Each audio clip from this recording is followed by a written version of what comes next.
Gloria a Dios. Vamos a abrir las Escrituras, vamos a abrir la palabra de Dios. Estamos en el libro de los Hechos, capítulo 17.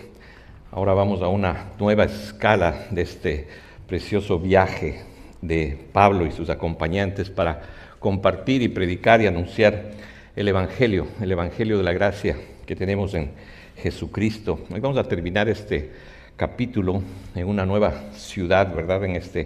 En este viaje, la ciudad de Atenas. Así que acompáñame al libro de los Hechos, capítulo 17, y vamos a leer. Ahora, esta semana van a ser más versículos en este pasaje, así que vamos a enfocarnos en lo que nos quiere decir el Señor. Y dice el versículo, desde el versículo 16 hasta el versículo 34. Oramos después de leer este pasaje y le pedimos al Señor que nos...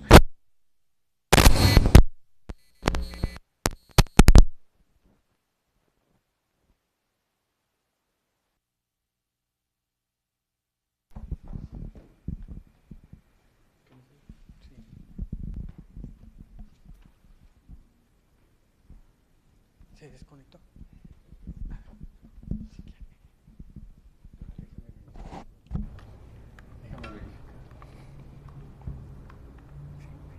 Ok, ¿escuchan? Perfecto. Pequeños inconvenientes técnicos, pero aquí estamos, listos para escuchar al Señor en su palabra. Dice Hechos 17, 16. Mientras Pablo los esperaba en Atenas, su espíritu se enardecía viendo la ciudad entregada a la idolatría. Así que discutía en la sinagoga con los judíos y piadosos, y en la plaza cada día con los que concurrían. Y algunos filósofos de los epicúreos y de los estoicos disputaban con él, y unos decían: ¿qué querrá decir este palabrero? Y otros: parece que es predicador de nuevos dioses, porque les predicaba el evangelio de Jesús y de la resurrección. Y tomándole, le trajeron al Areópago, diciendo: ¿podremos saber qué es esta nueva enseñanza de que nos hablas? Pues traes a nuestros oídos cosas extrañas. Queremos, pues, saber qué quiere decir esto, porque todos los atenienses y los extranjeros residentes de allí en ninguna otra cosa se interesaban sino en decir o en oír algo nuevo. Entonces Pablo, puesto en pie en medio del Areópago, dijo: varones atenienses, en todo observo que sois muy religiosos, porque pasando y mirando vuestros santuarios, hallé también un altar en el cual estaba esta inscripción: al Dios no conocido, al que vosotros adoráis, pues sin conocerle es a quien yo os anuncio. El Dios que hizo el mundo y todas las cosas que en él hay, siendo Señor del cielo y de la tierra, no habita en templos hechos por manos humanas, ni es honrado por manos de hombres, como si necesitase de algo, pues Él es quien da a todos vida y aliento y todas las cosas. Y de una sangre ha hecho todo linaje de los hombres, para que habite sobre toda la faz de la tierra, y les ha prefijado el orden de los tiempos y los límites de su habitación, para que busquen a Dios, si en alguna manera, palpando, puedan hallarle, aunque ciertamente no está lejos de cada uno de nosotros, porque en Él vivimos y nos movemos y somos, como algunos de vuestros propios poetas también han dicho, porque linaje suyo somos. Siendo, pues, linaje de Dios, no debemos pensar que la divinidad sea semejante a oro, o plata, o piedra, escultura de arte y de imaginación de hombres. Pero Dios, habiendo pasado por alto los tiempos de esta ignorancia, ahora manda a todos los hombres en todo lugar que se arrepientan. Pues cuanto ha establecido un día en el cual juzgará al mundo con justicia por aquel varón a quien designó, dando fe a todos con haberle levantado de los muertos. Pero cuando oyeron lo de la resurrección de los muertos, unos se burlaban y otros decían: ya te oiremos acerca de esto otra vez. Y así Pablo salió de en medio de ellos, mas algunos creyeron, juntándose con él, entre los cuales estaba Dionisio el Areopagita, una mujer llamada Dámaris, y otros con ellos. Señor, te damos gracias por esta porción de tu palabra. Sabemos que es inspirada por ti, Señor, y es útil, Señor, para enseñarnos, para redarguirnos, para corregirnos e instruirnos en tu justicia, Señor. Ayúdanos a recibirla, Señor, a que esta palabra se guarde en nuestros corazones para el propósito que tú tienes para nuestra vida, Señor. Que confiemos en ti, el único Dios verdadero, y que nuestra vida sea transformada y sea guiada, Señor, por tu precioso Espíritu. Te damos gracias y te pedimos todo esto en el precioso nombre de Cristo Jesús. Amén. Estamos ahora entonces en Atenas. Recordamos la semana pasada, Pablo había llegado a esta ciudad de Berea, donde estaba una sinagoga, y donde había puesto esta característica de los judíos que asistían a esta sinagoga, y les daba este atributo de ser más nobles que los judíos que estaban en la sinagoga en la ciudad de Tesalónica. Y les decía por qué estos judíos, estos religiosos de la religión judía, tenían esta característica. Porque estaban escuchando de una manera solícita, con toda solicitud, lo que se les decía de la palabra de Dios, el mensaje que compartía Pablo en este caso.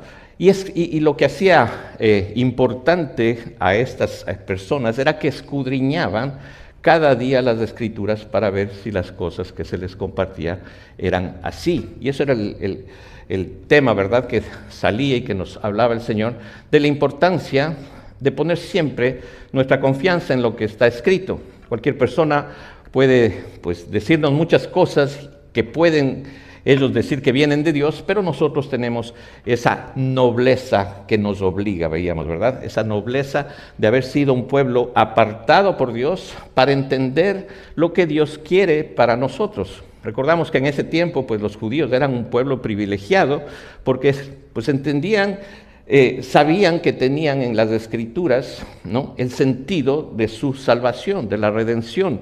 Ellos, el Señor les decía, escudriñen estas Escrituras, porque ellos se enfocaban solamente en lo que decía la ley, pero no en ese espíritu que les llevaba al entendimiento de quién iba a ser el Mesías, el Salvador. No podían entenderlo, estaban siempre aferrados a esa ley. Pero estos de Berea eran más nobles porque escudriñaban la Escritura. Como les decía el Señor, escudriñen porque a ustedes les parece que en ellas tienen la vida eterna.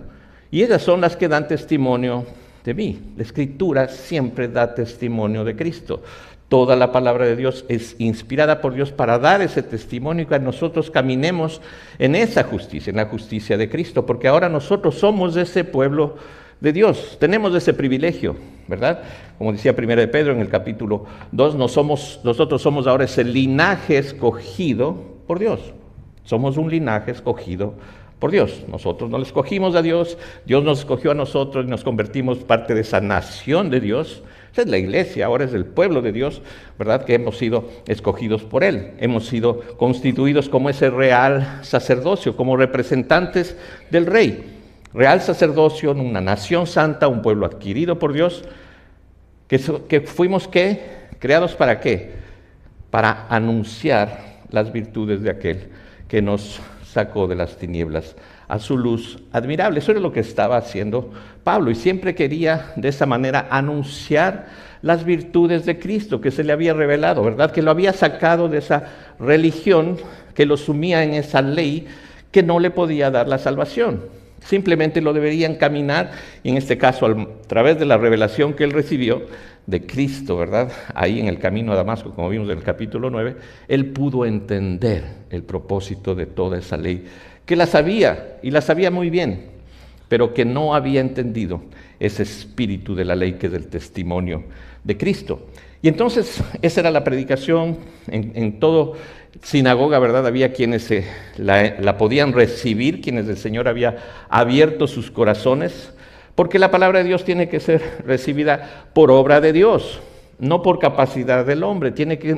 Dice que los que creían eran los que eran ordenados para salvación. Los que creían eran los que el Señor había abierto su corazón. Aquellos que el Señor había designado para tener esos oídos para escuchar y entonces dar ese paso, ¿verdad?, de creer en el Evangelio, de creer en Jesucristo, porque se trata de Dios, porque la salvación viene de Dios. Y así tenía un efecto en quienes creyeron, en los griegos, en las mujeres distinguidas, en los hombres, y así vimos que en Berea de la misma manera, pues hubo quienes creyeron y quienes se oponían. Recuerdan que vinieron los judíos de Tesalónica, aquellos que habían pues armado ese alboroto para tomar a Pablo, al no encontrarlo, cuando vimos que fue tomado Jasón y sus hermanos, pero no pudieron acusarlo, obtuvieron fianza, salieron y fue enviado Pablo y Silas a Berea. Y ahora nuevamente esos judíos van a la ciudad de Berea para perseguir y tenían el enfoque en Pablo. Pero los hermanos de Berea, dice que transportaron en este caso a Pablo, sacándolo de Berea, lo llevaron hacia el mar y lo llevaron hasta la ciudad de Atenas, quedándose Pablo y Silas y Timoteo ahí en Berea. Es lo que vimos en el final, en el versículo 15, ¿verdad? El versículo 15, diciéndoles a estos hermanos que los llevaron a Atenas a Pablo, diciendo que vayan y digan a Silas y a Timoteo de que lleguen lo más pronto posible a encontrarse con Pablo ahí en Atenas. Entonces en ese momento nos encontramos, en ese momento empezamos en el versículo 16, Pablo solo esperando a Silas y Timoteo en la ciudad de Atenas. Estaba distante de Berea, los hermanos no sabemos si lo llevaron por barco, ¿verdad? Tal vez eran de los hombres o mujeres distinguidas, ¿verdad? Que llevaron ahí tal vez en algún carruaje o en algún barco, ¿verdad? Pero llegó, en este caso, Pablo a Atenas y ahí se encontró esperando a Silas y a Timoteo. Y dice el versículo 16 que mientras Pablo esperaba ahí en Atenas, su espíritu se enardecía viendo la ciudad entregada a la idolatría. Esta ciudad de Atenas era una ciudad que tenía un nombre, ¿verdad? Era una ciudad muy reconocida, sobre todo 4 o 5 siglos antes, en donde era la cuna de las universidades, de la filosofía, de las letras, de las artes. Era una ciudad que tenía mucha cultura, ¿verdad? Era reconocida Atenas. Pero vemos que en este tiempo, ya después, era parte del Imperio Romano y una ciudad muy, muy importante, tenía ahí su importancia en este sentido, ¿verdad? Del conocimiento, de la sabiduría. Los grandes filósofos eran de ahí, Platón, Sócrates, otros filósofos se reunían ahí a pues exponer toda su inteligencia y sabiduría, ¿verdad? Para expresar diferentes formas del conocimiento humano. En ese tiempo, ya en el año 140 antes de Cristo, fue tomada por el Imperio Romano y fue hecha parte de la provincia de Acaya. Recuerdan que el Imperio Romano tenía diferentes provincias, ¿verdad?, en donde estaban las ciudades que conquistaba. Y esta ciudad de Atenas ya estaba un poco más al sur de lo que es Macedonia, donde vimos Filipos, Tesalónica, Berea. Estaba más al sur ya en otra provincia que era la provincia de Acaya. Y ahí estaban reunidos en esta ciudad todos los filósofos, toda la gente, pero una característica que hizo, en este caso, enardecer a Pablo, en este versículo 16, es justamente esto, ver la ciudad entregada a la idolatría. Mucho conocimiento, pero plagada de ídolos. Esta palabra entregada quiere decir que estaba sometida, una ciudad sumergida en la idolatría, aplastada por los ídolos. Él se dio cuenta inmediatamente al entrar, ¿verdad? Seguramente en los monumentos esos majestuosos que tenían ahí, el monte, el Acrópolis, ¿verdad? Que es el principal monte ahí en la ciudad de Atenas. Tenía su templo mayor, el Partenón, donde estaba ahí la diosa principal de la ciudad, la diosa Atenea, que desde ahí sale el nombre de la ciudad Atenas, y todos los demás dioses y todos los demás ídolos que en esa ciudad se habían formado. Dicen los historiadores que en ese tiempo se contaban más o menos como 3,000 dioses a los que adoraban los griegos, ¿no? 3,000 dioses. Había Dios para todo, de todo, colores, sabores, ¿verdad? Tenían dioses y esa ciudad estaba aplastada por la idolatría, ¿no? Estábamos viendo que eso es lo que más le pudo a Pablo, el ver a la ciudad aplastada, entregada a la idolatría. ¿no? Y lo vemos de esa manera como, ¿qué produjo esto? En Pablo él estaba esperando, ¿verdad? Tal vez a que lleguen sus compañeros, Silas, Timoteo, pero él no podía esperar para seguir compartiendo del Dios verdadero, del Dios que le había sacado, ¿verdad?, de esas tinieblas y había dado ese mensaje de luz a través del Evangelio, y hacía como era su costumbre. En el versículo 17 dice que él llegaba y discutía, como veíamos también lo que hacía en la ciudad de Tesalónica. Esta palabra discutiera, razonaba, ponía evidencia ahí del Evangelio, de lo que él estaba compartiendo. No simplemente decía palabras, él se refería en las sinagogas siempre a lo que estaba escrito, lo que estaba en las Escrituras, porque los judíos conocían las Escrituras. Entonces tenía que darles las referencias, en este caso, a través de las Escrituras, y ahí estaba razonando con los judíos y con los piadosos. Veíamos que tanto judíos, los piadosos eran los que no eran judíos, pero que habían, ¿no?, abrazado al Dios de los judíos y estaban escuchando la palabra de Dios que se les compartía ahí en las sinagogas. Pero no se quedaba ahí. Definitivamente iban el día de reposo, era la costumbre ir a compartir en las sinagogas los sábados, el día de reposo, pero después iba a la plaza, en este caso de Atenas, cada día con los que concurrían. No perdía el tiempo, todos los días iba. ¿Y qué hacía en la plaza? En el ágora, ¿verdad?, que dicen donde se reunía toda la gente, la plaza mayor de Atenas, a compartir la Escritura, en este caso el Evangelio, ¿no? El Evangelio dice cada día con los que concurrían ahí en la plaza de Atenas. Entonces no perdía el tiempo Pablo, él estaba anunciando siempre la palabra de Dios, en este caso el Evangelio de Jesucristo y de su resurrección, como vamos a ver aquí en estos versículos. ¿Qué pasó ahí en la plaza? Estaba la gente reunida y escuchando a Pablo acerca de Jesús, de su muerte, de su resurrección. No entendían lo que estaba diciendo. Toda la población estaba entregada a todo el conocimiento de muchos dioses. Y él estaba compartiéndoles del un solo Dios, de Jesucristo, y de la importancia de entender su resurrección. ¿Y qué pasó con los filósofos que estaban ahí, algunos en esta plaza? Dice, algunos filósofos de los epicúreos y de los estoicos empezaron a rebatir, empezaron a decir a Pablo qué es lo que ellos estaban escuchando, qué quiere decir lo que estaban escuchando de parte de Pablo. Disputaban con él diciendo, unos decían, ¿qué querrá decir este palabrero? Aquí estos filósofos, dentro de los líneas de pensamiento que tenían, decimos que eran epicúreos y estos estoicos. No sé si alguno ha estudiado las filosofías griegas, ¿verdad? Tal vez en la escuela te decían un poquito de filosofía, una de las materias que a veces más me volaba el cerebro porque no entendía, ¿verdad?, cómo el pensamiento del hombre puede ser tan distinto, ¿no?, y tan aceptado por unos, ¿no?, con tantas contradicciones. En este caso, los epicúreos, estamos tomando un poco el comentario de William Barclay, dice que los epicúreos primeramente creían que todo sucede por azar, por la suerte, ¿no? Nada sucede porque sucede. Que todo se acaba en la muerte, no hay vida más allá de la muerte. Que los dioses vivían en otro mundo, pero no se preocupaban por este mundo. Que el fin principal del ser humano era el placer. Estos tenían su frase, ¿verdad?, los epicúreos, que era, comamos y bebamos, porque mañana moriremos, ¿no? El placer era lo principal para ellos. Entonces se enfocaban en todo lo que les pueda dar placer en este mundo. No importaba porque se acababa todo, ¿no? Entonces, si mañana morimos, comamos y bebamos, porque se va a acabar todo, ¿no?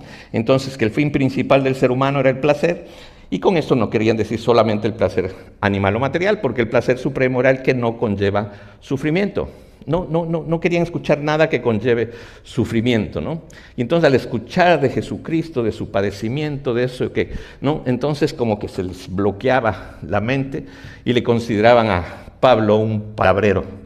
Un palabrero, pues tiene una connotación un poco en la etimología de esa palabra, ¿no?, del griego, ¿verdad?, espermólogos, ¿no?, que era un recolector de semillas. Y era una frase que se lo daba a quienes picaban de aquí, picaban de acá, como cogían diferentes cosas de diferentes pensamientos y hacían su propio pensamiento, ¿no? Esa es la palabra palabrero, que seguramente en ese momento quisieron decirle, te estás agarrando de diferentes, ¿no?, filosofías y nos estás creando nuevas, ¿no?, formas de pensar o nuevos dioses, como decían ahora los estoicos también, ¿no? Los estoicos, en cambio, creían que todo es Dios. Eran panteístas, politeístas. Dios es un espíritu de fuego, decían, que ha perdido su identidad en la materia, pero que está en todas las cosas. Todo era Dios para los estoicos. Pero soportaban, ¿verdad? Esa palabra sale estoicamente, ¿no? Los epicúreos venían de Epicuro, que era uno de los filósofos que daba esto. Los estoicos venían de una enseñanza, no de un filósofo, sino una enseñanza que decía que hay que aguantar todo en esta vida, ¿no? Decía, Dios estaba en todas las cosas, lo que daba vida a los seres humanos era la chispa del espíritu que moraba en ellos, y que cuando morían volvía a Dios ese espíritu. Creían que todo lo que sucede es la voluntad de Dios, pero lo aceptaban todo sin resentimiento, tenían que aguantar todo, que cada cierto tiempo el mundo se desintegraba en una conflagración y empezaba de nuevo otro ciclo de acontecimientos. Eran los que pensaban de esa manera, todo hay que soportarlo. No importa, ¿no? Pero tenemos que soportar porque todo es de Dios y todo era Dios también. Entonces, esos eran los pensadores de Atenas que discutían con Pablo acerca del mensaje que él les daba, porque le decían, ¿qué quiere decir este charlatán? ¿No? Otros parece que es predicador de nuevos dioses, porque les predicaba el evangelio de Jesús y de la resurrección. Pablo sí les predicaba de Jesús y de la resurrección. Entonces decía, ¿son nuevos dioses? Entonces, Jesús es un nuevo Dios de nuestros 3000 dioses, es el Dios 3001, ¿no? Y de la resurrección es una diosa también, porque lo relacionaban, ¿verdad?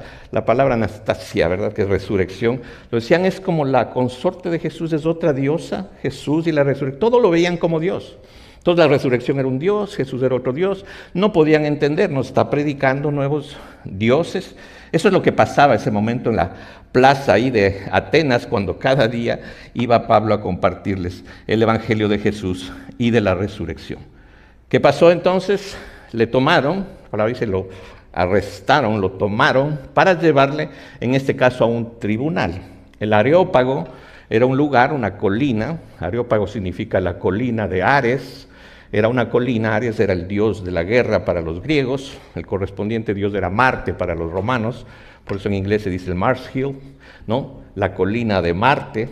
Ese era donde estaba este tribunal, este Areópago, ¿no?, donde estaban los magistrados de la ciudad de Atenas para discutir las cosas que venían, los diferentes casos que traía la población para que puedan ser juzgados.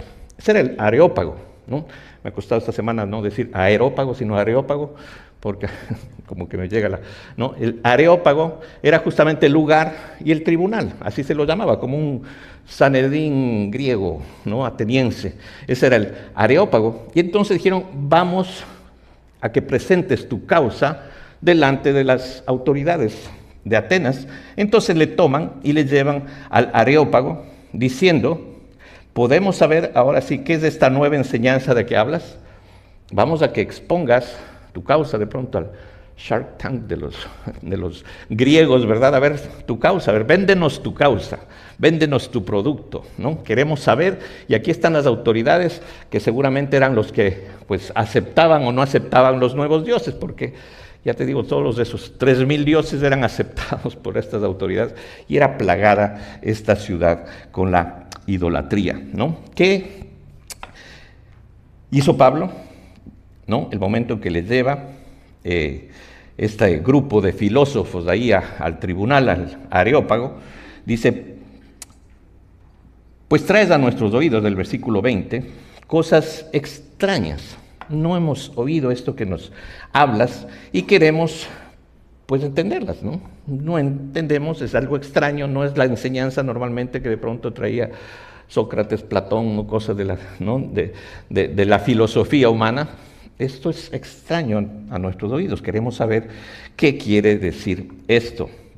Porque dice aquí, todos los atenienses, los habitantes de Atenas y los extranjeros que residían allí, En ninguna otra cosa se interesaban, sino en decir o en oír algo nuevo. Esta nota en paréntesis nos hace ver cuál era el sentido de todos los habitantes. Escuchar cosas nuevas, ¿no?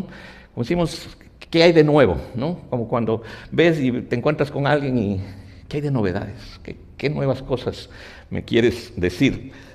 Allá en Ecuador, en la ciudad, en la capital, tenemos una plaza principal, la Plaza Grande, se llama, ¿verdad? Ahí en la ciudad, y era muy común, era muy tradicional que ahí se reúnan las personas desocupadas, bueno, sí, desocupadas y los que habían sido ya jubilados. Y era la reunión de los jubilados en toda esa plaza grande, y lo que hacían era todas las tardes de esperar que salga, ¿no?, el diario de la tarde, y el diario de la tarde se llamaba Las Últimas Noticias, ¿no? Entonces se juntaban ahí todos los jubilados y los que no tenían trabajo a ver las últimas noticias y a ver de qué discutían acerca de las últimas noticias. Ese era el diario tradicional de la tarde allá en Ecuador. Y ahí estaban, ¿verdad?, discutiendo, y todos los mayorcitos, los no tan mayorcitos, pero que no tenían trabajo, a discutir las nuevas, ¿no? Y eso es lo que hacían los atenienses, no hacían otra cosa sino sentarse a ver qué hay de nuevo, viejo. O sea, ¿no? ¿Qué nuevas me traes? ¿Qué nuevos pensamientos, no? Y eso estaban, pero para ellos estaba muy extraño lo que estaban escuchando de Pablo. El evangelio de la gracia en Jesucristo. Ellos estaban sumidos a una idolatría, hacían ídolos de todo lo que veían. En el libro del profeta Isaías decía lo vano, lo sin importancia que es hacer un ídolo, ¿verdad? En Isaías 44 veía que los que formaban estas imágenes, y estaba plagado de imágenes de todo ahí en la ciudad de Atenas, y dice la palabra de Dios ahí en Isaías 44, versículo 9, que los formadores de imágenes de talla, todos ellos son vanidad. Ellos simplemente estaban envanecidos y formaban imágenes, ¿no? ¿Para qué? Para pues ver que algo visible que les pudiera representar un Dios. No podían entender un Dios invisible. Y entonces dice, lo más precioso de ellos para nada es útil. Estos formadores de imágenes, de tallas, los idólatras, ellos mismos son testigos para su confusión. Saben de que los ídolos no ven ni entienden. Tiene el sentido de la idolatría, que era, ¿no?, vano, pero se sigue teniendo ese sentir, ¿verdad?, de ver algo para poder adorar algo visible. Dice, ¿quién formó un Dios o quién fundó una imagen que para nada es de provecho? ¿Quién puede formar un Dios de una imagen, verdad? Dice, he aquí que todos los suyos serán avergonzados, porque los artífices mismos son hombres. Todos ellos se juntarán, se presentarán, se asombrarán y serán avergonzados a una. Y dice más adelante el versículo 19, dice, no discurre para consigo, dice, no tiene sentido ni entendimiento para decir, parte de esto quemé en el fuego. Antes las imágenes, ¿no?, las hacían de madera, parte quemaban el fuego, parte de lo que sobraba, ¿no?, hacían un ídolo, ¿no?, ¿verdad? Dice, sobre sus brasas cocí pan, asé carne y la comí, haré del resto de él una abominación, me postraré delante de un tronco de árbol. De ceniza se alimenta, su corazón engañado le desvía, para que no libre su alma, ni diga, ¿no es pura mentira lo que tengo en mi mano derecha? ¿No es pura mentira? Todas esas imágenes, ¿verdad?, que el hombre forma para adorar. Así estaba Atenas, llena de imágenes formadas de hombres, llena de dioses. Pero así está el mundo. El mundo está lleno de ídolos, a veces más sutilmente, porque a veces decimos, no, yo ya no soy de una religión idólatra porque ya tiré todas mis imágenes y quemé todos mis ídolos. Pero ¿cuáles son el resto de ídolos que podemos tener en nuestra vida, ¿no? Yo creo que esa es la aplicación más que nada que viene a darnos este pasaje, también de cómo Pablo les exhorta ahora de conocer a ese Dios que ellos no conocían. Dice el versículo 22. Vamos a ver ahora este anuncio de Pablo. Vimos cómo estaba Atenas entregada a la idolatría y ahora vamos a ver este anuncio que Pablo hace delante de este tribunal en el Areópago, ¿no?, para exponer pues el evangelio de Jesucristo. ¿Cómo podía exponerles? Ellos no conocían las Escrituras, ellos nada más sabían de ídolos, nada más sabían de que todo es Dios, nada más buscaban cosas nuevas, entonces no podía hacerlo como lo hacía en la sinagoga, citando las Escrituras, que esa era la costumbre de Pablo. Y entonces cuando Pablo estuvo ahí de pie, delante de todos, en medio del Areópago, les dice, este es el versículo 22, varones atenienses, en todo observo que sois muy religiosos, porque pasando y mirando vuestros santuarios, hallé también un altar en el cual estaba esta inscripción: al Dios no conocido, al que vosotros adoráis, pues sin conocerles, a quien yo os anuncio. Estos atenienses tenían tantos dioses que decían, va a haber más, por eso por si acaso vamos a tener un altar a ese Dios que no conocemos, ¿verdad? Entonces dicen algunos de los historiadores también, que venía de una situación que se había presentado en Atenas, ¿verdad? De que había venido una plaga, y por ahí soltaron unas ovejas, ¿verdad? Para ver el sitio donde se tenía que levantar un altar a un dios, pero no sabían cuál era ese Dios que les libró de esa plaga. Y entonces dijeron, hay un Dios que nadie conoce, así que hagámosle un altar a ese Dios no conocido. Y ahí tenían su altar. Y Pablo, en este caso, pasando y observando, eso es algo que también nos enseña aquí, que debemos que estar a nuestro alrededor observando qué es lo que hace la gente, en dónde enfoca a veces la esperanza la gente, en las cosas que no conoce. En este caso, pues vio que había tantos dioses, pero incluso pasó y miró todos esos santuarios, dando cuenta de que estos atenienses eran muy religiosos, ¿no? Eran muy religiosos. ¿Cuál era el sentido de esta palabra religiosos? ¿No? Es la palabra en el griego deisiddaimon, que significa buscadores de dioses, ¿no? Deisiddaimon. Nesteros era lo que seguía adelante, que eran muy buscadores de dioses, ¿no? Y tenía un sentido, a veces connotaba un poco el sentido de, si quieren buscar a Dios, buscar a un Dios, pero más que nada el sentido eran supersticiosos. Querían que todo, ¿no?, venía de un Dios y no conocían verdaderamente a Dios. Entonces eran supersticiosos, muy religiosos. Observo que ustedes hacen dioses de todo, ¿verdad? Porque pasando vi todos los santuarios y también encontré este santuario, esta inscripción en un santuario que decía al Dios no conocido. Ese es el Dios al que les anuncio. Entonces él toma de esto, ¿verdad?, para poderles compartir de ese Dios verdadero. Vemos la sabiduría en este caso. Pues Pablo era muy instruido, seguramente fue muy instruido en todas las filosofías. Él tenía mucha instrucción, no solamente religiosa. Entonces tenía esa habilidad para poder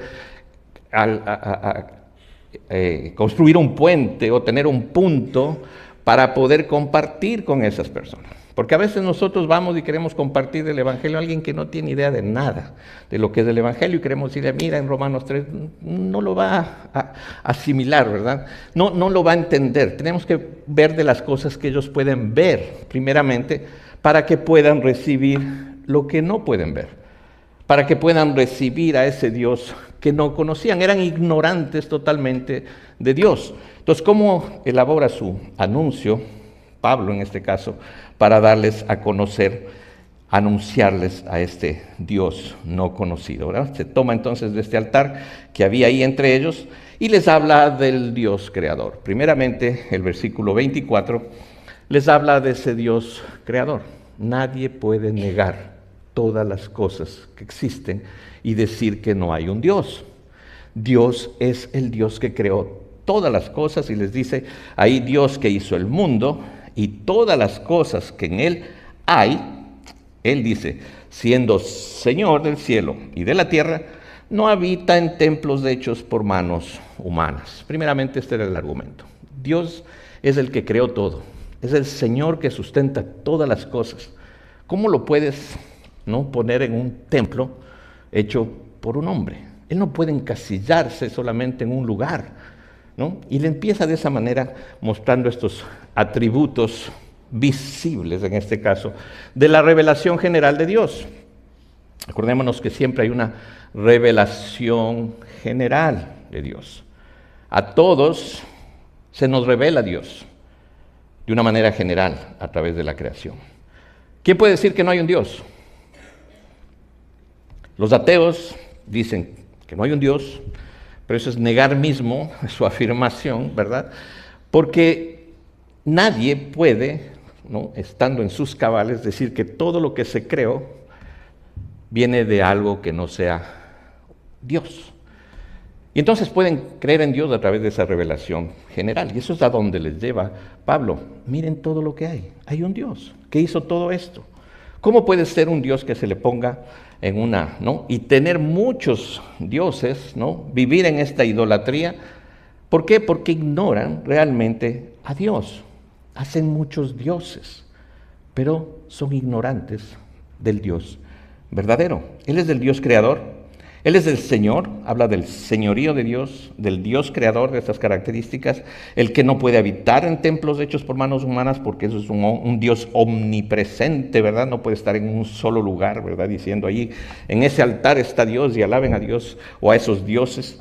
Ese no es el Dios verdadero, ese es el Dios que no conocen. Eso le estoy anunciando.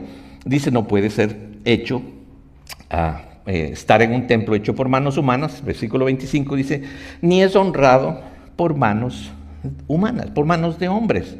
No puede ser que el hombre haga a su criterio un Dios, ¿no? Tiene que ser honrado por el mismo Espíritu de Dios. El hombre no puede, en este caso, honrar al verdadero Dios. Tiene que ser por el Espíritu de Dios. Nadie llama a Jesucristo Señor si no es por el Espíritu de Dios.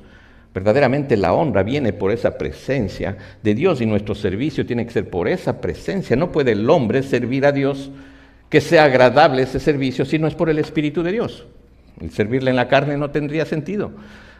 No tendría sentido, no tendría valor delante de Dios ese servicio. Dice, no puede ser honrado por manos de hombres, ni formado tampoco por manos de hombres, como si Dios necesitase de algo. Como que Dios necesita algo de nosotros. Algunas veces nos ponemos a pensar, Dios necesita que le adore, ¿no? O necesita que le sirva. Dios no necesita de nosotros. Dios no necesita de nada. A veces nos ponemos a pensar, dicen, no sé si le compartimos a esta persona prominente o que tiene tanta influencia en el mundo y se convierte aquí. Imagínate qué elemento podría ser para el cristianismo. ¿Tú crees que Dios necesita de esa persona? ¿O esa persona necesita de Dios? ¿No? A veces decimos, no, si esta persona se convierte, wow, tenemos aquí un coliseo, pero con todos los recursos, ¿verdad? Si es que esa persona se convierte y viene al camino y empieza, ¿no?, a entender de Dios, ¿no?, el propósito de dar a Dios lo que es de Dios a través de toda la ofrenda, del diezmo y todo. ¿Dios necesita realmente de nosotros? Nosotros necesitamos de Dios. Dice, Dios no necesita algo. No puedes hacer tú una imagen de Dios porque Él tiene que revelarse a tu vida como verdaderamente Él es. Dice, entonces, Él no puede ser honrado por manos de hombres como si necesitase de algo. Pues Él es el quien da a todos vida y aliento y todas las cosas. Todo viene de Dios. Él nos da vida, Él nos da el aliento, Él nos da la capacidad de estar presentes, ¿verdad?, en este mundo para recibir las cosas que vienen de Él. Eso les estaba diciendo a los atenienses. Ese es el verdadero Dios. El Dios que ustedes ignoran es el que les sostiene, el que hace todas las cosas y que ustedes no pueden darle una forma de acuerdo a su criterio humano, como les va a decir a esto, ¿verdad? Dice, y de una sangre, y empieza a hablarles de dónde proviene Dios, de una sola sangre, han venido todos los hombres.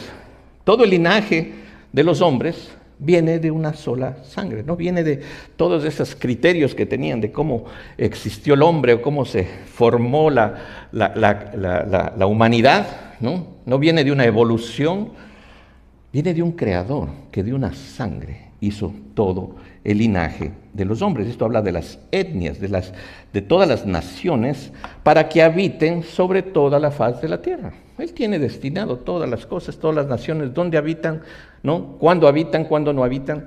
Él es el dueño de todo, ¿verdad? Y el que crea, este caso, las personas y las naciones que van a pertenecer a estas personas, porque eso es lo que habla aquí, dice, el linaje de los hombres para que habiten sobre toda la faz de la tierra, y él ha prefijado el orden de los tiempos y los límites de su habitación para que tenga esta necesidad de Dios, de ese Dios conocido, de ese Dios que realmente se da a conocer. Como decimos, de esa revelación general, la que todo el mundo puede ver.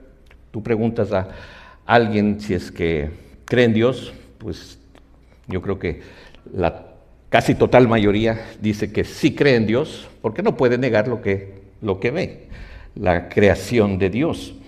Pero va a venir el tiempo en donde Dios se va a revelar a aquellos para esa revelación particular, la revelación no solamente de entendimiento de su existencia, sino de entendimiento de su propósito. ¿Para qué quiere Dios que nosotros habitemos en esta tierra?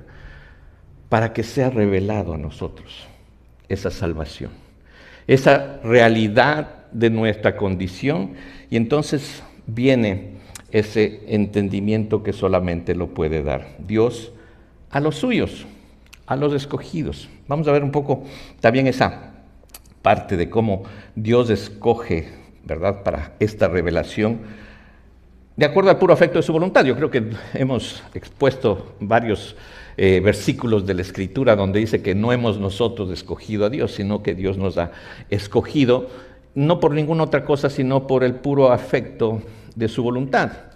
Y ese afecto es puro, ese afecto es perfecto. Nosotros no podemos discernir los criterios de Dios para decir a quién elige y a quién no, ¿no? Si a Faraón endurece y pues da misericordia a unos, ¿verdad? Si escoge a Jacob y a Esaú aborrece, eso es el puro afecto de la voluntad de Dios. Como dice ahí en Romanos, diremos que Dios es injusto, diremos que los criterios míos son más altos que Dios, negaremos la justicia perfecta de Dios. Diría no, esa es la justicia de Dios. Dios hace misericordia, pero nunca deja de ser justo. Él aplica misericordia en su elección para que podamos buscar a Dios y en alguna manera, dice, palpando, puedan hallarle. ¿Cómo puedes hallar a Dios? ¿Cómo podemos hallar a Dios? Hay muchos caminos que el hombre traza, muchos caminos de religión humana. Esta semana veíamos en una de las reuniones, ¿verdad?, que decíamos que hay 4,000 y algo de religiones, 4,200 creo que dice ya el dato, ya han subido, ¿no? Entonces, hay 4,200 religiones, caminos del hombre que quieren llegar a un Dios, pero hay solo un solo camino, de ese solo Dios que llega al hombre. Entonces hay 4,200 religiones, pero hay una sola, verdadera. Hay un solo camino. Imagínate, y nosotros decimos no somos idólatras, esos son los atenienses. ¿Cuánta idolatría hay en esa religión? En esas 4,200 religiones. Porque todas ellas buscan llegar a un Dios, de acuerdo a mi criterio. Y yo puedo hacer ahora la 4,201, ¿verdad? Y vamos a ir ahora el camino a verso, vamos a hacer una de que piensa esto, porque mira, esto es lo más conveniente, y vamos aquí, y idolatría total, un mundo sumergido en idolatría religiosa, sin contar la idolatría mundana, ¿verdad? De los ídolos que nos vende el mundo, ¿verdad? Ídolos musicales, ídolos de artistas, ídolos deportivos, ídolos ¿no?, de todo tipo de ídolos en donde estamos sumergidos, que nos distrae de lo principal, del conocimiento del Dios verdadero. Y en nuestra ignorancia caemos en esa idolatría y damos preferencia a nuestros ídolos, que de pronto pueden ser no tan ilógicos, ¿verdad?, pero se vuelven ídolos. Todo lo que va por encima de Dios y todo lo que pone en prioridad antes que a Dios se convierte en un ídolo. Puede ser tu familia, tu esposa, tus hijos, de la cual es la que más difícil salir de la idolatría, ¿no? Porque a veces decimos, todo puede ser, pero mi hijito, no, pues, no. Salgamos de ahí, porque esa es la más difícil en estos tiempos para cada uno de nosotros. Bueno, los que tenemos hijos, ¿no? A veces es difícil darnos cuenta de dónde estamos sumergidos. Y ponemos por encima de Dios. Y por eso decimos, Señor, ayúdanos, síguete revelando a nuestras vidas. Porque esto no depende de mí, depende de la revelación cada día de Dios a través de la palabra. Y eso es lo que tenemos que pedirle al Señor. Señor, ¿qué es lo que se está convirtiendo en un ídolo que para mí no parece un ídolo sino una prioridad, necesidad o lo que quieras llamarle, pero se está convirtiendo en un ídolo? Tu trabajo, tu prioridad, no, es que ¿cómo alimento a mi familia? Porque sí, tú crees que alimentas a tu familia, porque no estás confiando en el Dios verdadero que alimenta a tu familia. Y tú dices, no, es que ¿cómo puedo hacer esto o hacer otro dejando de hacer esto y esto otro que me da el sustento? Entonces tú das el sustento o Dios te da el sustento. ¿Conoces a un Dios o conoces al Dios verdadero? Al que pone verdaderamente esas prioridades porque habita en ti.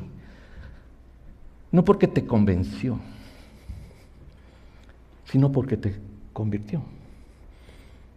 Lo hemos dicho, ¿verdad? La religión cristiana no se trata de un convencimiento, de una convicción religiosa en lo que dice la palabra, sino en una conversión milagrosa que te lleva a confiar y depender de lo que dice la palabra. Porque si no, ahora estás convencido de esto y mañana te convencen del otro.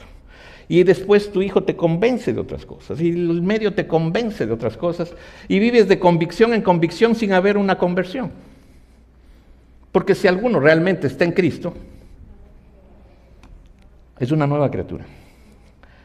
Ya no puede ser el mismo. Y ha sido este mensaje siempre repetitivo porque la palabra de Dios nos habla siempre eso. No, la salvación es del Señor. La elección es del Señor. Tus buenas obras de nada sirven. Lo único que puedes hacer es caminar en las obras de Dios que Él preparó para que en una nueva creación puedas darle gloria a Dios. La gloria a Él. Y por eso es difícil. Ahorita ellos no estaban entendiendo. Ahorita Pablo les está diciendo, mira Dios, la existencia de Dios. Tú de alguna manera podrás buscar a Dios si es que, ¿no? Dios te puede permitir esa capacidad de entender que Dios está en todos lados, ¿no? No está lejos de cada uno de nosotros. No es un Dios lejano, es un Dios cercano, pero que se acerca a ti, ¿no? En ese momento en que Dios te revela tu naturaleza. Ahora platicábamos, ¿verdad?, con una persona, decir, Dios no vino aquí a limpiarte de tus vicios. Dios vino aquí a revelarte de tu naturaleza que te lleva a esos vicios, que te lleva a esas circunstancias de pecado, ¿no? Él vino a sacarnos de esa naturaleza de pecado, no solamente a limpiarnos las obras pecaminosas que hacemos naturalmente en nuestra carne, sino a darnos una nueva naturaleza. No una naturaleza religiosa, decir, ahora sí me porto bien, ahora sí voy a hacer y voy a cumplir y lo que me digan ahí, ¿no? Sino lo que realmente el Espíritu me lleva a lo que dice la palabra de Dios. Y entonces voy a vivir esa nueva creación andando en las buenas obras que Dios preparó de antemano, porque somos hechura suya, creados en Cristo Jesús. Porque en Él vivimos. Versículo 28. Y nos movemos y somos, como algunos de vuestros propios poetas también han dicho. Pablo se sabía todas las poesías de los griegos, y aquí dicen que hay un poeta que era Epimenides, ¿verdad?, que decía esto. Pero si en Dios vivimos, en Dios nos movemos y somos, ¿verdad? Suena bonito para poesía, ¿no? Pero es una realidad. Cuando Dios te revela que Él es el Señor de todo y que por Él estás vivo, por Él puedes conducirte y por Él puedes ser de Él. Esta parte de ser de Dios, esa es la parte que yo creo que es más que es la revelación principal. En mi caso fue la revelación en donde no se trataba de lo que decía el apóstol Tomás. ¿Qué decía Tomás cuando dijeron, pues Cristo resucitó, se nos presentó a nosotros, ¿no? Y es el Dios verdadero que, ¿no?, se ha manifestado. Y él decía, ver para creer. Será la frase, ¿verdad? Pero ¿qué nos ha dicho el Señor siempre? Cuando se presentaba donde los religiosos y les decía, ustedes no pueden ver, son hijos del diablo. Tu religión te lleva a ser hijo del diablo. Las religiones nos hacen llevar a ser hijos del diablo, buscar un Dios que no existe, ¿verdad? Y las 4.200 religiones te llevan por caminos que parecen derechos para el hombre, pero su fin son caminos de muerte, siguen siendo hijos del diablo. Solamente la revelación del Dios vivo te permite ser hijo de Dios, porque a lo suyo vino, ¿verdad? A eso, a su obra. Y los suyos, los de su linaje, no le recibieron. Mas a todos, a 1:12, los que le recibieron, les dio potestad de ser hechos hijos de Dios. Ser. ¿Por qué no creen? Les dice a los religiosos. ¿Por qué digo la verdad y ustedes no me creen? Porque no son de Dios. Entonces ya no es ver para creer. Se trata de ser para creer. Entonces ya la camiseta va a ser diferente, ¿verdad? Ser para creer. Si no soy, no creo. No es que porque creo soy. Y a veces esto es una parte ya filosófica de uno. Tú a veces dices que porque creo soy hijo de Dios. No, porque eres hijo de Dios creíste. Porque el Señor te había escogido desde antes de la fundación del mundo para creer. Y entonces les dijo, ¿ustedes no creen? ¿Por qué no son? Entonces hay que ser para creer. Si algo nos llevamos en esta tarde, acuérdense, no de Tomás, ver para creer. Acuérdense de Cristo, en Juan 8:47, ser para creer. Y entonces decimos, la salvación es del Señor. La revelación del Dios no conocido es por Él, porque es de Él, y es para Él, para que toda la gloria sea de Él, ¿verdad? Entonces, les dice, esto decían los poetas, ¿verdad? De Él es todo, en Él vivimos, nos movemos, somos. Sus propios poetas mismos han dicho esto. Y otro también ha dicho, linaje suyo somos descendencia de Dios, no somos creados al azar, no somos producto del Big Bang, de la evolución, ¿no? Del mono, ¿de dónde? ¿No? ¿Por qué no se ha revelado Dios? Y en tu mente no está revelado Dios, porque ese es el milagro de Dios. Linaje suyo somos. Siendo pues, dice versículo 29, linaje de Dios, pues no debemos pensar que Dios esté ahí en una imagen, ¿verdad? No podemos pensar que la divinidad, dice, sea semejante oro, plata o piedra. Me imagino que eran de mármol, las esculturas de oro, de plata. Impresionante todo lo que tenían los de Atenas ahí en esos monumentos. Ahora se ven las ruinas y también dicen que son impresionantes, no conozco, pero no dicen que son impresionantes todas las ruinas en Atenas, ¿verdad? Ese Partenón y todo, andan, pero tomándose fotos ahí con los ídolos, ¿no? Y felices, ¿verdad? Llegan acá trayendo los souvenirs de la idolatría que visitaron, ¿verdad? ¿No? Pero lo que quiere darnos es un peso, ¿no? De cómo vive la gente en esa idolatría y cómo el Señor nos sacó de esa idolatría, ¿no? Esa idolatría religiosa y de repente, no sé si a ti te ha pasado, pero a veces pasas por algunos lugares que son bien religiosos. Una vez me tocó pasar por ahí, por la Ciudad de México, por ahí por la plaza principal, ¿cómo le llaman? El Zócalo. Y ahí en esos pasillos, cerca en esas calles, todas las almacenes de imágenes. Pasas por ahí, no sé, pero como que hay algo que, ¿no? Imagínate a Pablo ahí. Eso es lo que estaba sintiendo Pablo ahí en Atenas. Y eso es lo que les llevaba a decirles, vengo a compartirles ese Dios que no conocen. Esa idolatría que ustedes tienen, ¿verdad? Ya no solamente hay imágenes ahí, porque ahora vi que hay imágenes de carne y hueso que pusieron 400,000 personas en el Zócalo, un ídolo, o una ídolo, que hizo 400,000 personas, ¿no? Ahí idolatrando a una persona. Así está el mundo.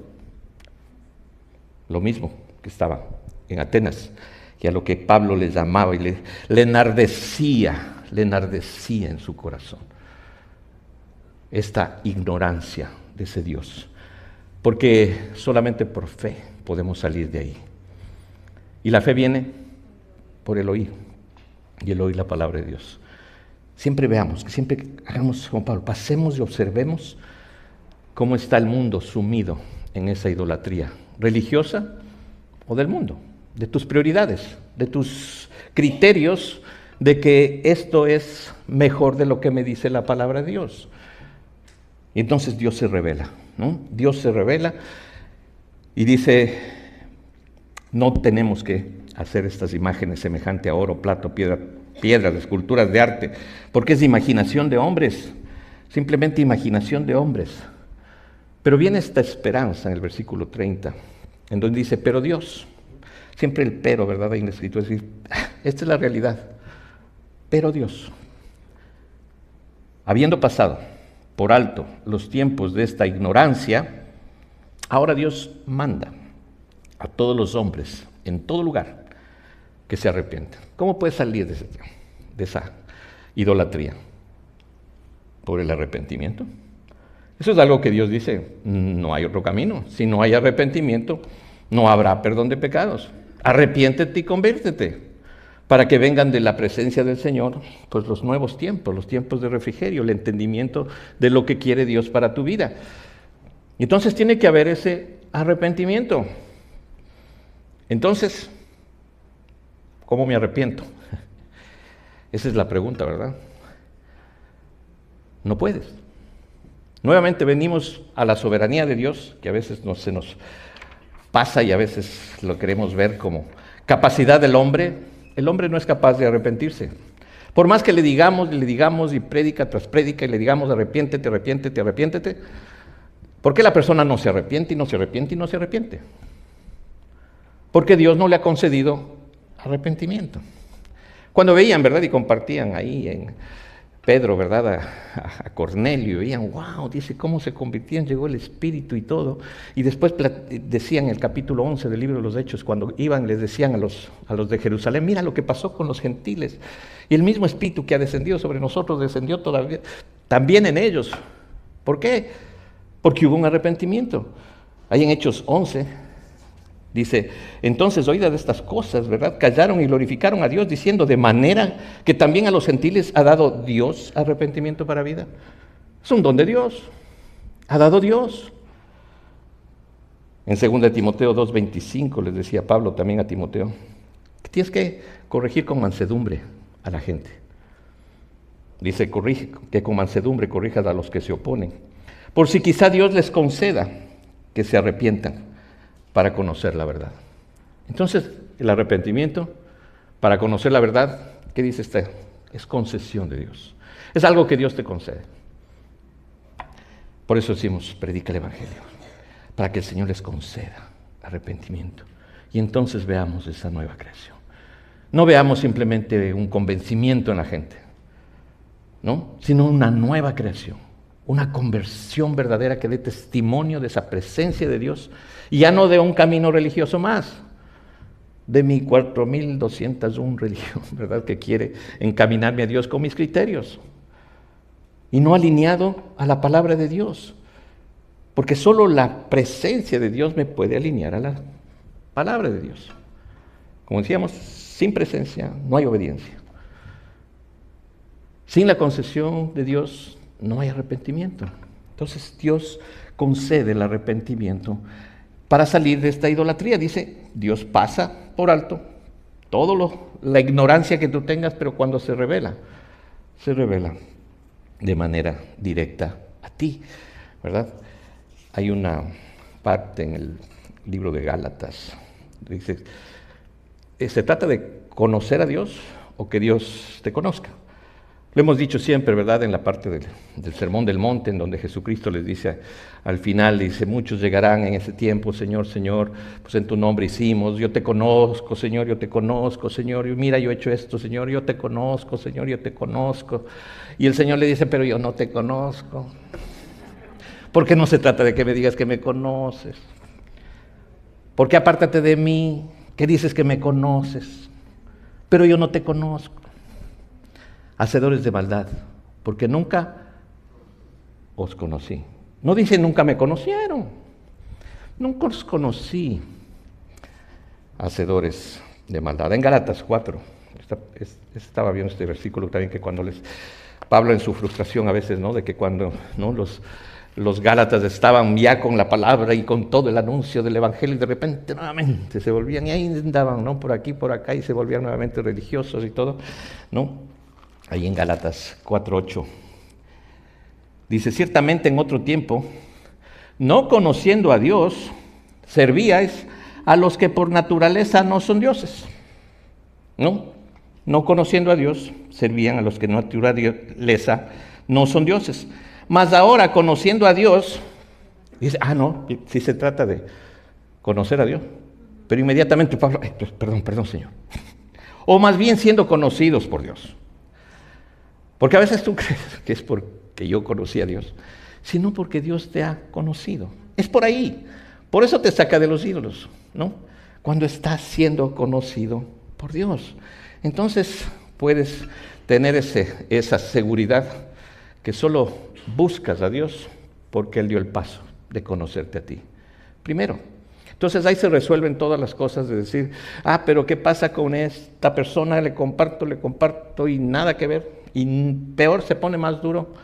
Porque es soberanía de Dios. Porque Él conoce al que Él quiere. Y Él elige a quien quiere. ¿No es justo, Señor? Pues digas lo que digas, es lo que dice la palabra de Dios. Entonces nosotros podemos hacer otra religión. Podemos hacer nuestra propia religión. Yo tengo la capacidad de elegir, mi libre albedrío. Y empieza mi nueva religión. Por eso, alineados a la Escritura, vivimos seguros. Porque dice, porque ha establecido un día. Y habla de este arrepentimiento para evitar el día del juicio por medio de la justicia de Cristo. Pero les habla en un idioma no tanto de las escrituras del Antiguo Testamento, sino de la realidad de que viene un juicio. Y les dice en el versículo ahí, establecido un día en el cual juzgará al mundo con justicia. Este es el juicio de Dios. Viene el día del juicio. A veces lo leemos nada más como o lo entendemos como una frase que hasta que llegue el día del juicio. Viene un día de juicio. ¿Y cómo va a juzgar Dios? ¿No? Y les dice aquí que Dios va a juzgar. Y va a juzgar al mundo con la justicia de Dios. ¿Cuál es la justicia de Dios? Sabemos quién es la justicia de Dios. Pues es Cristo, ¿no? Que no conoció pecado. Hizo justicia a través de Jesucristo y de su resurrección. Esto no podían entenderlo, pero esto va a pasar, ¿no? Va a venir Dios a hacer justicia por aquel varón a quien Dios designó. Y esto dice, esta es una certeza. Da fe el Señor para creer en esta justicia a través de la resurrección. A través de la resurrección. Porque si Cristo no hubiera resucitado, vana es nuestra fe. Aquí estaríamos por demás perdiendo nuestro tiempo. Pero Cristo resucitó. Y eso es lo que no toleraban estos atenienses.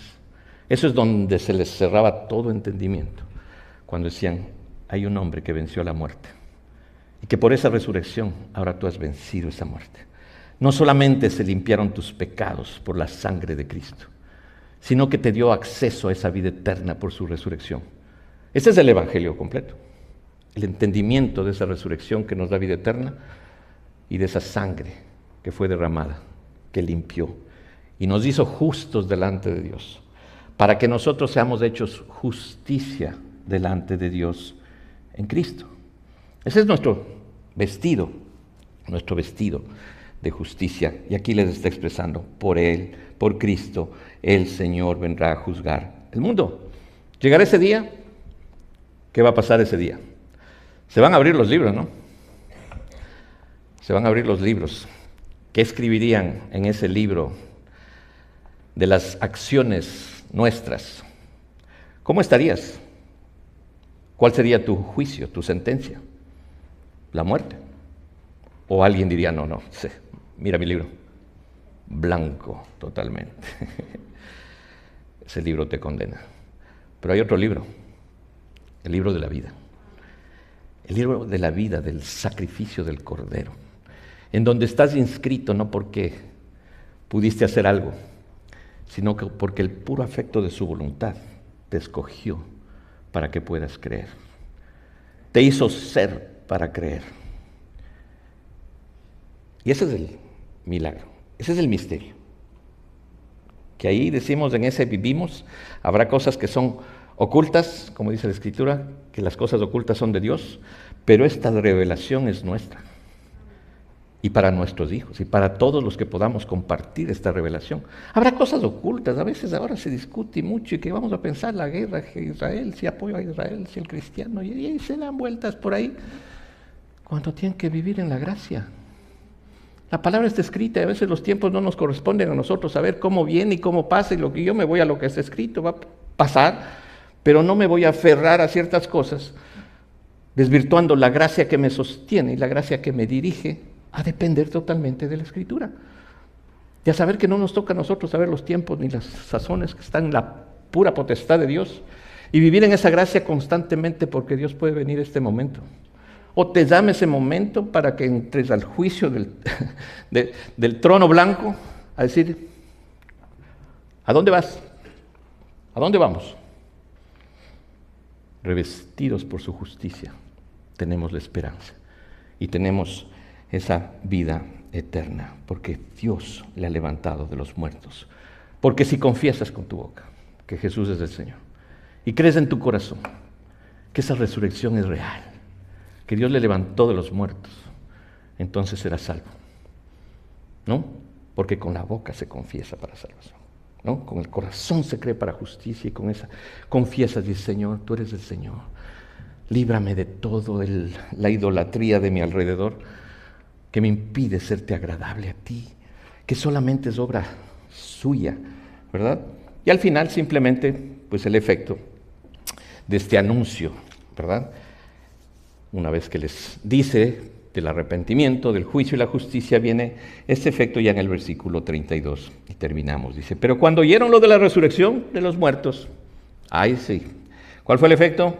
Unos filósofos súper sabios y todo, ¿no? Se burlaban, es resurrección. Este es un palabrero, ¿no? Otros decían, mañana, la próxima predicación, ahí te escucho, ¿no? Como dicen en mi país también, dice, hoy no fío, mañana sí, ¿no? Es cuando en las tiendas de abarrotes ponen ese letrero, ¿no? Porque siempre ibas tú y decir, me fía, no señora, para que póngame en la lista. Y te señalaba el rótulo, hoy no fío, mañana sí. Y todos los días estaba ese rótulo, entonces, como que dicen, nunca fiaba la señora. Pero así dicen, no, yo te escucho mañana. No va a escuchar. Si no te hizo escuchar hoy, ¿por qué tú crees que vas a escuchar mañana? Y estos estaban así, ¿verdad? Unos sí directamente se burlaban de Pablo, otros le decían, hoy no fío, mañana sí, ¿no? Ya te oiremos acerca de esto otro día, ¿no? Y así Pablo se fue, solo. Pasó por Atenas, dio su anuncio, no llegaron Silas y Timoteo, después se encaminará a Corinto, allá los encontrará, pero hizo su obra, compartió en medio de toda esa idolatría, de ese Dios no conocido por ellos, y el efecto fue que no creyeron muchos, la mayoría no creyeron, se burlaban, otros decían, sí, mañana con esas cosas, salió de ahí, pero nuevamente viene el más, versículo 34, algunos creyeron. Valió la pena ese tiempo. Tal vez fue poco el fruto, poco. Dice que 2 personas y hay unos otros que ya no se menciona más, no se sabe ni quiénes son.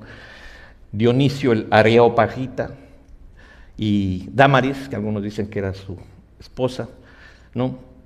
Creyeron, y otros pocos. Pero se compartió el Evangelio. Y entonces sale de en medio de ellos y después va hacia Corinto, que vamos a ver la próxima semana. Por lo tanto, nada más para ver lo que vamos a guardar en esta semana, ¿verdad? Todos como iglesia, como cuerpo ahí en los grupos, es cómo es este anuncio del Dios no conocido. El objetivo es compartir este anuncio de ese Dios no conocido, con sabiduría, este evangelio de gracia, para sacar a la gente de su ignorancia y se revele este Dios no conocido en el sacrificio de su Hijo Jesucristo para salvación de sus escogidos.